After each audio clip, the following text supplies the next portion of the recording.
with reaction is Fox News contributor Tammy Bruce and former Clinton advisor and Democratic pollster Doug Schoen. Thank you both for joining us. Tammy, thank you. You watch this closely. I can't imagine why and how the president can justify going to Italy and why that's in the best interest of the United States. But he's been absent, but nobody cares. Put us in perspective. Well, see, that's it. When they say he's been AWOL over the last few days or weeks, he's been AWOL for 4 years. Right? We've discussed this on various programs. Certainly, Sean's always discussed it. You've been on top of it. Douglas knows this has been the case from the beginning.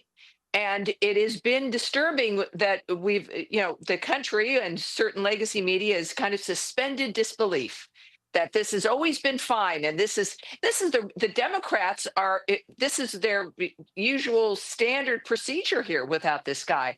The good news is Donald Trump actually had his first victory.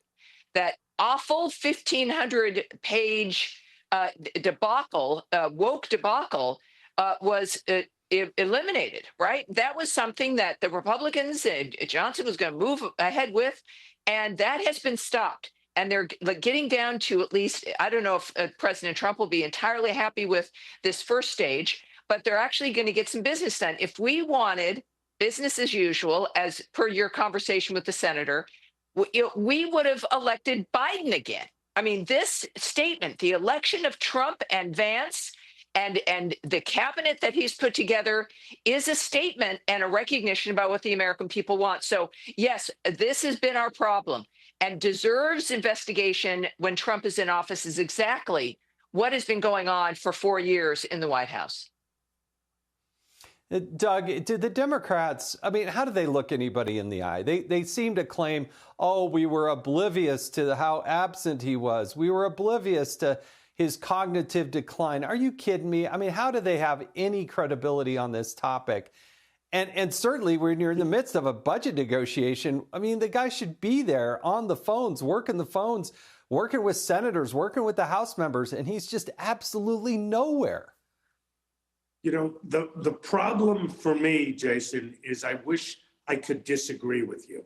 And as Tammy acknowledged, this is something that people across the aisle have seen, but we Democrats haven't been as candid as we need to be. And if we had been, we probably would have had a more robust nominating process and potentially nominated a stronger candidate than Kamala Harris. So it's been effectively a fraud on the American people, and I dare say has hurt my party in being competitive in the recently completed elections. I frankly think that Joe Biden, given that report about Afghanistan, was not fully capable of making decisions during the bulk of his presidency, and we, the American people, have been the losers. Effectively now, Tammy's right. Donald Trump is the president, not Joe Biden. Doug, that's why we love you, because you call balls and strikes, and you're right. There's no defending this. But Tammy, it's amazing. It's amazing how many people were complicit, from the national media to the family members to the senior staff to the senator. I mean, senators around him. How could they let this go for 4 years, as you said? Well, the bureaucracy has always believed that they're the ones who run the country, that a president does not matter, that they're the ones who matter. They're the ones who make the decisions. They're the ones who are there forever. And so that hubris comes through. They were panicked. And this also tells you about the lack of talent on the Democrat side. Sorry, Douglas. But that, Biden was their only choice. And Kamala Harris. It's a serious situation for the country because the Republicans need, obviously, a loyal opposition. And this country expects it, and the founders expected it. But you have people now, and this is the, unconstitutional quandary here, is that we have a president who is answerable, who has a lot of power and is answerable to the people through the elections and can be impeached, can be removed. But when you have a faceless, nameless, unelected bureaucracy that may make horrific decisions, destroy the military, destroy the country, who do you punish? Who do you bring forward?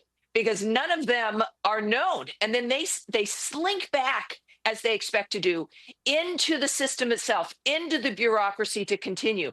That is not what the Constitution demands. It's not what the American people want. Yeah. And as we've seen, Jason, it destroys things because everybody knows who's doing it, that they'll have no repercussions publicly or when it comes to their jobs. Doug, we only have a few seconds left, but I want to make sure you get the last word here. Yeah, what I took from today, which was heartwarming and beneficial, is that there was a bipartisan vote of about 336, if I remember correctly, for the bill. This suggests that with a common sense, centrist agenda on crime, the budget, and on the border, we can potentially do serious business, as the negotiations on immigration are suggesting. Let's hope that's what comes for it. And Joe Biden, he's MIA and gone, and that's to the good. Yeah, great point. Doug, Tammy, thank you. And by the way, no justification for going to Italy, I can tell you that. Have a wonderful Merry Christmas. Hey, Sean Hannity here. Hey, click here to subscribe to Fox News YouTube page and catch our hottest interviews and most compelling analysis. You will not get it anywhere else.